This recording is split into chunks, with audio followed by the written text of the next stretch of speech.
Graça e a paz da parte do eterno Deus vos seja multiplicada. É um prazer chegar até você com uma palavra poderosa que Deus confiou ao meu coração, onde estou aqui com a minha família mais uma vez nesse local maravilhoso, magnífico, esplêndido, de forma sequenciada, orando e buscando o todo-poderoso Deus. Há alguns dias passados, fizemos aqui alguns dias de oração e jejum. Eu lembro que fui para gravar um assunto relacionado ao Dia da Criança, que era evidentemente 12 de outubro, e a gente não conseguiu gravar, né, amor? Não. Porque muito vento, e aqui, ó, quando venta, dá aquele vento mesmo que não tem como nem se você abrir a Bíblia.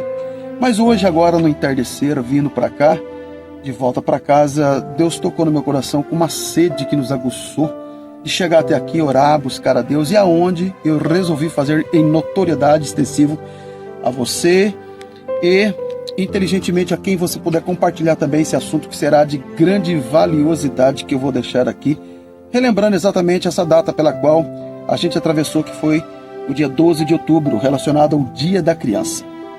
Uma palavra que Deus aqueceu meu coração, né? Hoje nosso coração está assim, cheio de Deus, porque a gente vem orando e nós não oramos como deveríamos orar. Todavia Deus tem nos ajudado a não negligenciar a prática da oração.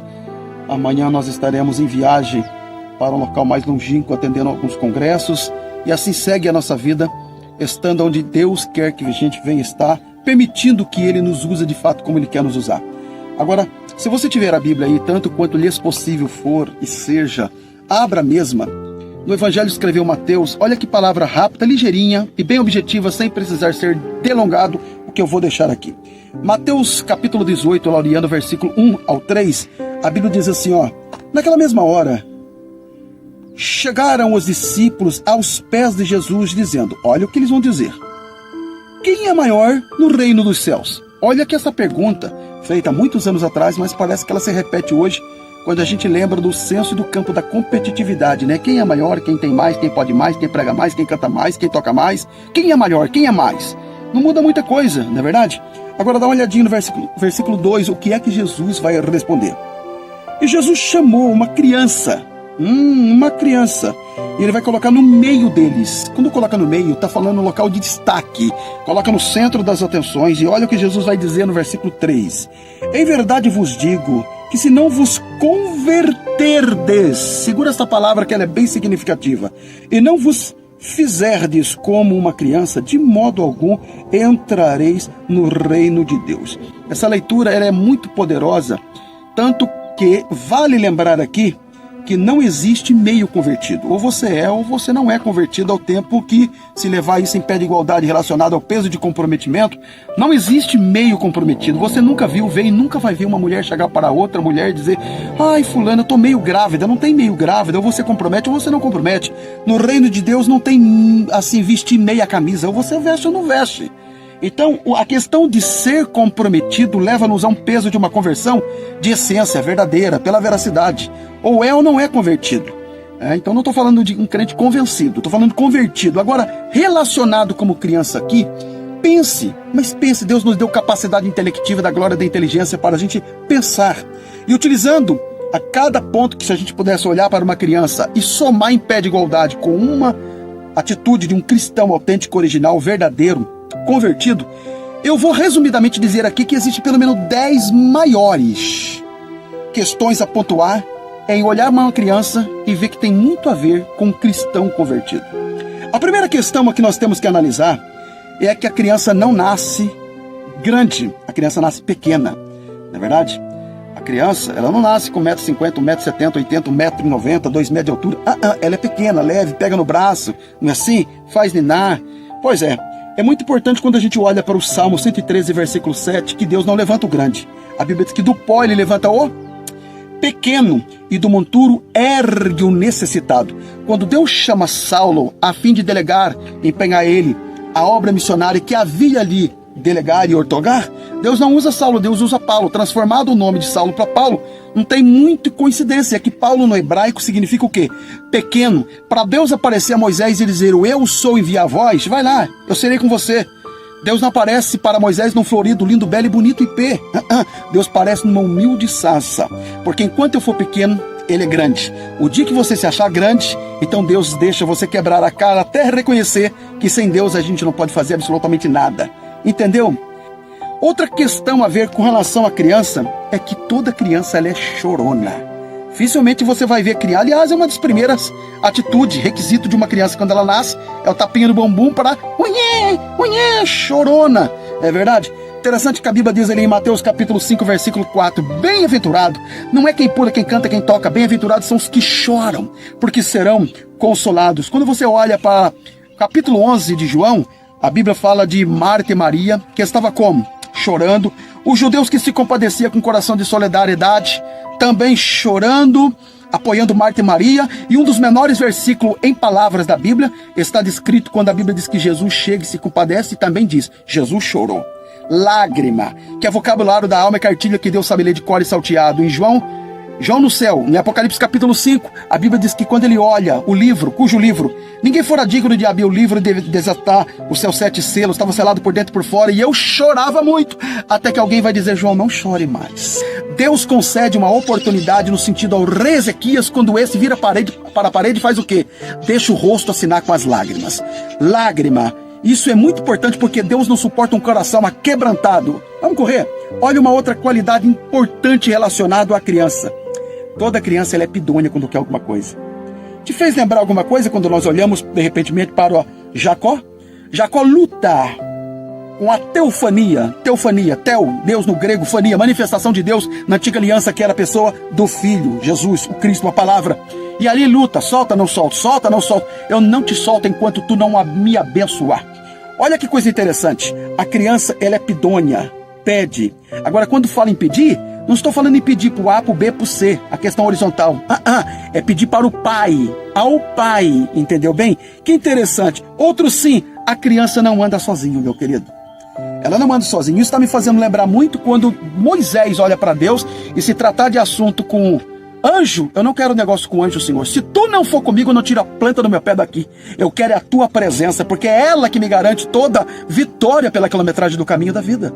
Olha que interessante. Não obstante isso, uma coisa magnífica de esplendorosidade quando olho para a criança é que a criança não guarda rancor. A criança pode brincar, pode xingar, pode zucrinar. Daqui 5 minutos tá tudo resolvido em paz e olha que tá tudo brincando numa boa. Criança não guarda azedume na alma. Que crentes que nós somos, e diga-se de passagem, quanto crente que deixou Deus de lado e está aí andando pelo caminho sozinho, guarda um coração rancoroso, cheio de azedume, mágoa secreta, de ódio. Outra uma questão que a gente é bom analisar da criança é que toda criança ela é alegre, sorridente, criança gosta de brincar. Quando Davi fala isso, ele fala servir ao Senhor com alegria, com júbilo, contentamento. Alegrei-me quando me disser, vamos à casa do Senhor. O primeiro milagre de Jesus foi transformar água em vinho, trazendo alegria para uma festa de casamento. E diga-se de passagem, alguém que fala que Jesus era triste, carrancudo, eu não creio nessa possibilidade, porque criança não gosta de ninguém triste. E as crianças gostavam de se aproximar de Jesus. Outro sim, meu querido, é que, olhando para uma criança, a criança tem a mente pura. A criança não tem uma mente leviana, uma mente de maldade, uma mente que maquina o mal, projeta e vem a projetar maldade. Não, a criança tem a mente limpa. Isso nos leva à importância em sermos sabidos e sabedores ao olhar para a Bíblia, quando ela nos oferece a oportunidade de termos a mente de quê? De Cristo, uma mente limpa, não uma mente de maldade que projeta o mal. Outro sim, quando nós olhamos para uma criança, tenta fazer exatamente isso e você vai ter uma ideia pela veracidade na prática. Nem precisa necessitar muitas questões teóricas. Quando você pega uma criança, põe em cima do armário, do guarda-roupa, assim, apaga a luz, tá ouvindo papai? Abre o braço, ó, papai tá aqui, pula! E a criança pula. Ela pula no escuro porque, de fato, ela confia no pai. A criança ela é muito mais tranquilo, onde quer seja que ela venha estar, que não conhece fulano, cicrano, beltrano, não conhece nada, mas ela fica tranquila quando sabe que ali está o pai, porque ela confia no pai. Deus não chamou ninguém para, de fato, apenas se limitar numa crença de acreditar nele, porque a Bíblia não fala em acreditar, fala em confiar. Salmo 125:1, os que confiam no Senhor serão como um monte de Sião que não se abala, mas permanece para sempre. Por isso que a Bíblia diz, entrega teu caminho ao Senhor.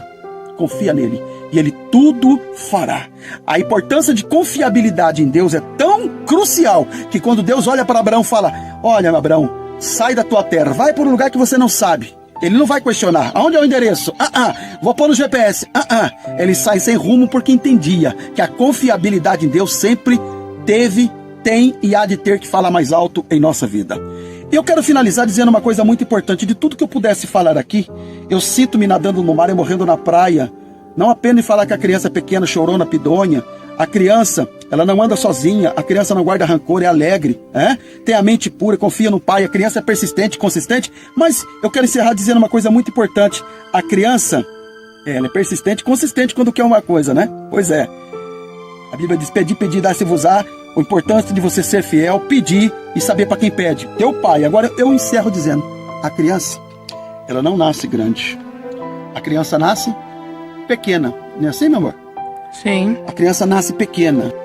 É que se de fato eu tenho que olhar para entender que tudo que começa pequeno, ele termina grande, ao tempo que aquilo que começa grande termina pequeno, é só dar uma olhada, o exemplo do lápis. Começa grande, mas termina pequeno. Não é assim? Pois é, a criança é pequena. Então eu encerro dizendo que a criança cresce. Deus não chamou você para inchar, Deus chamou você para crescer. Crescer. Por isso que a Bíblia diz antes, crescei na graça e no conhecimento de nosso Senhor e Salvador Jesus Cristo. Existe crescimento, existe conhecimento herdado, revelado e pesquisado. Isso vai possibilitar o seu crescimento te levando à maturidade, né? Ontem, por exemplo, parece que a minha filha era pequenininha, hoje está quase a altura do papai. Sou pai de 3 filhas e o tempo passa e a gente percebe que elas estão crescendo, porque criança cresce. Como cristão convertido, estas qualidades que eu pontuei aqui, se encaixa na sua vida? Se você disser que sim, dá uma nota, mas não mascara a nota não. Dependendo da nota, você vai saber até que ponto a gente é um crente convencido ou um crente convertido. Que essa palavra possa estar guarida num coração aberto, dilatado e sensível.